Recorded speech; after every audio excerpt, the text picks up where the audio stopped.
parti de Mono, il y a des coalitions qui se mettent en place. En dehors de l'APC, il y a l'ADP. D'ailleurs, là-bas, je crois qu'ils sont tous d'accord qu'il faut procéder par un tirage au sort. Au sein de l'APC, ils ont déjà désigné leur candidat.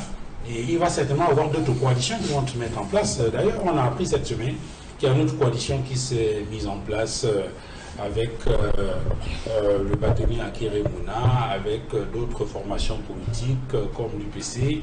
Bon, enfin, l'UPC, vous savez dans quel état elle se trouve aujourd'hui. Bref, il y a plusieurs groupes qui se mettent ensemble. Et la préoccupation de certains Camerounais, c'est que même s'il y a ces micro-coalitions qui se mettent en place, il faudrait, à un moment donné, au regard du code électoral camerounais qui ne prévoit qu'une élection à un seul tour, que toutes ces micro-coalitions puissent se mettre ensemble autour d'un candidat qui pourrait être désigné afin de donner des chances, n'est-ce pas, aux partis politiques de l'opposition de pouvoir réussir l'alternance. Sauf que vous en avez qui estiment que développer cette thèse-là, c'est donner raison, n'est-ce pas, à ces régimes qui estiment que l'impossible candidature unique de l'opposition justifie l'échec de ces partis politiques de l'opposition. Duval, j'avoue que pendant tout mon séjour à l'université, de la première année jusqu'en thèse, je n'ai pas vraiment eu la chance de tomber sur un document de sciences politiques, un article ou un ouvrage qui convoquait cette notion de candidature unique de l'opposition. Peut-être on a eu à évoquer cela et ce jour j'étais absent, mais toujours est-il que de ma modeste expérience de chercheur, d'étudiant, je n'ai jamais eu la chance, pour ce qui est de la science politique, de tomber sur ce type de notion. Nous avons appris des choses liées à l'histoire politique des pays, des grandes nations, des grandes démocraties. Je crois que c'est une invention tropicale, cette histoire de candidature unique de l'opposition. Et il faut dire que cela rentre en droite ligne d'une certaine politique de légitimation des actes d'anti-géopolitique des démocraties éternitaires d'Afrique. On essaie de légitimer la fraude électorale, on essaie de légitimer ce qui est anormal dans le jeu politique, en estimant qu'il faut une candidature unique de l'opposition. Il faut que les Camerounais le sachent, les Africains, des démocraties tropicales. Candidature unique de l'opposition, c'est impossible. C'est impossible, ça veut dire, quel que soit ce qu'on va penser, quelles que soient les technologies qu'on mettra en place, quels que soient les procédés qu'on va expérimenter, candidature unique de l'opposition, c'est impossible. Alors, comment on peut donc s'entêter dans l'impossible si ce n'est pas une simple diversion, une simple distraction? Les États-Unis, c'est plus de 50 partis politiques. Peut-être beaucoup ne le savent pas. 7 contrôlent les postes électifs. On n'a jamais parlé de candidature unique aux États-Unis. Pourtant, il y a quand même 2 tendances qui se dégagent et qui contrôlent de manière excessive le champ politique, les démocrates et les républicains. Mais on n'a jamais parlé de candidature unique de ce côté. L'Allemagne, c'est plus de 200 partis politiques. La France, ne serait-ce que la droite et l'extrême droite, c'est 25 partis politiques. La gauche, c'est 30 partis politiques. La gauche, c'est 25 partis politiques. Le centre, c'est 30 partis politiques. Mais on n'a jamais parlé de cela. En Angleterre, c'est plus de 20 partis politiques. Mais il n'y a que 3 qui contrôlent le champ des postes électifs, les travaillistes, les conservateurs et les libéraux démocrates. On n'a jamais évoqué cette notion de candidature unique de l'opposition. Et comme vous l'avez si bien relevé dans votre propos introductif, il est clair qu'il s'agit d'une technologie de légitimation de la fraude électorale.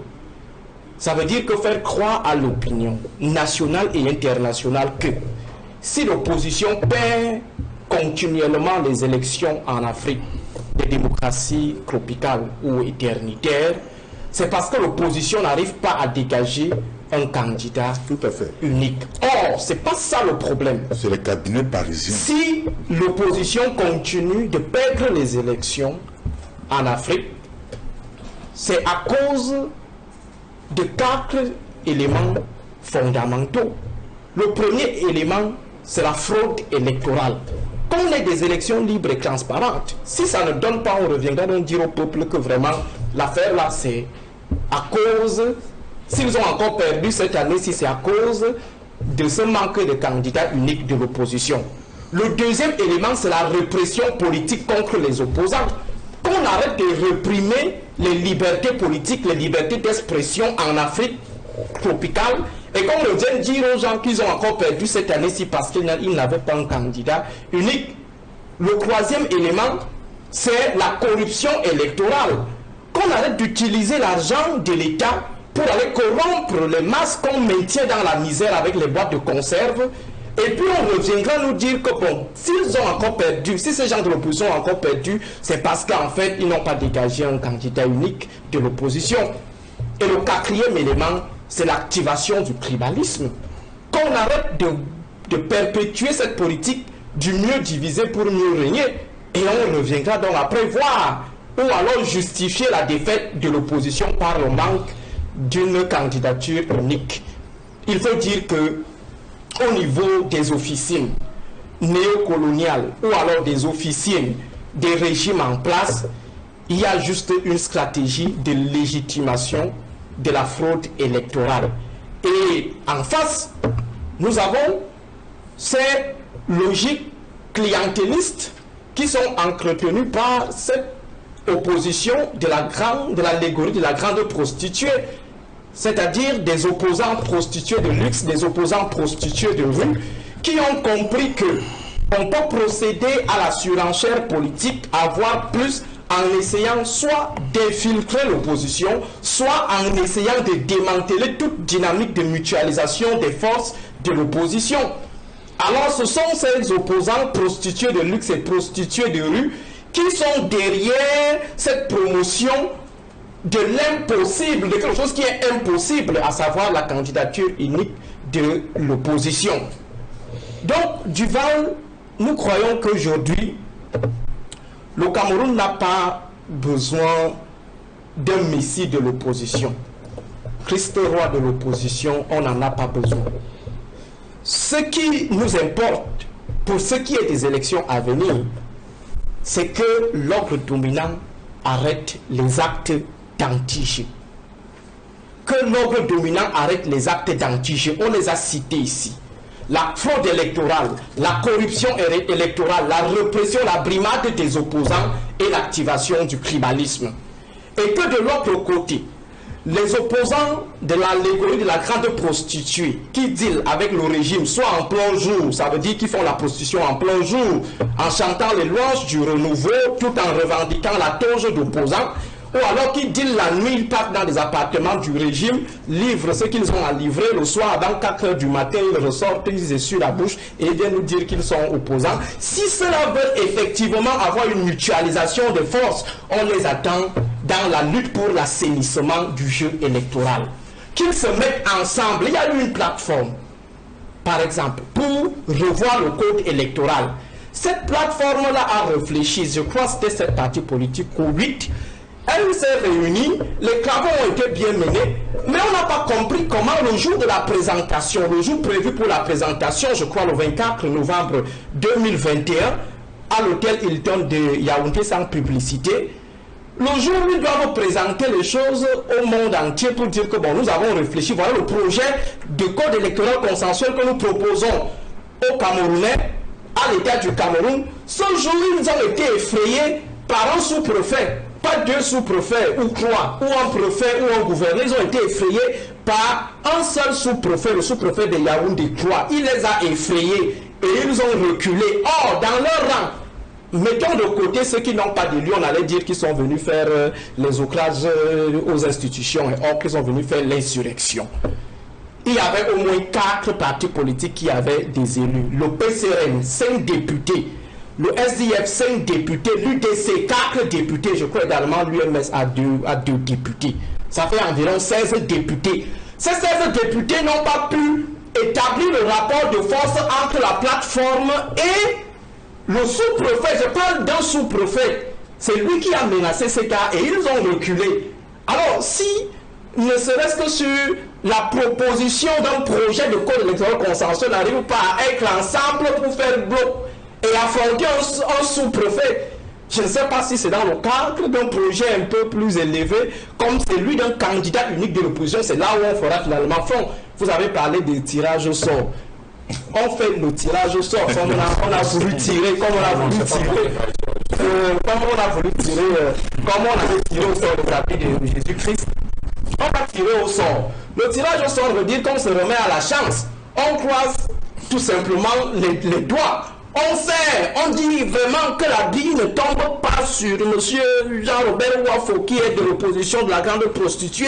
On sait encore, on dit donc quand on voit la bille, les billes tourner, on dit Seigneur, il ne faut pas que ça tombe sur Edmond Kamkia. Qui est ceci? Non, il faut que nous soyons sérieux. Cette histoire, je crois, relève d'un montage. Les histoires liées aux coalitions et ceci et cela, si on prend seulement la coalition qui a fait plus de bruit, suite à celle de l'honorable Jean-Michel Nietzsche, l'ATP.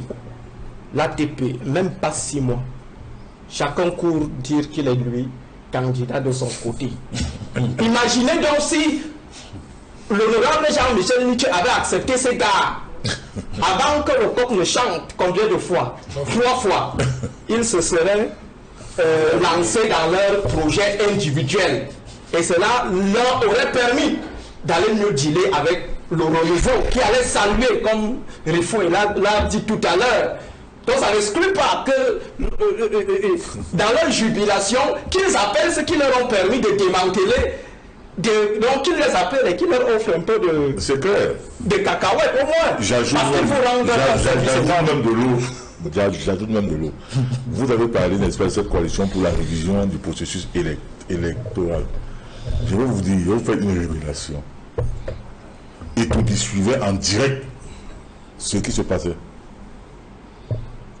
Il dit Etoudi suivait en direct. Quand il se réunissait, il dit Etoudi suivait en direct ce qui se passait quand il discutait. Jean-Robert, c'est vrai que c'est pas. C'est vrai que c'est pas. Mais oui, c'est vrai que c'est pas. Je fais cette révélation au Camerounais. C'est vrai que c'est pas. Et j'assume mes propos. C'est vrai que c'est pas moi qui. C'est vrai que c'est pas moi qui pose les questions. Vous vous réunissez. J'ai envie de croire que c'est Jean-Robert qui faisait. Et écoutez, vous vous réunissez. Comment il le sait? Vous vous réunissez, monsieur, j'ai mes sources et j'assume mes sources. Non, moi je pense que c'était toi la source. Non, mais je suis désolé. Je dis bien ceci, les Camerounais doivent savoir une chose. Jean-Robert. Je n'ai pas dit que tout était mal. C'était toi la source. Non, il y a certains qui avaient laissé leur téléphone ouvert. Ah, tu as fait partie. Je suppose que tu as fait partie. Sinon, tu ne peux pas savoir. Je ne sais pas qu'est-ce que ça porte au débat.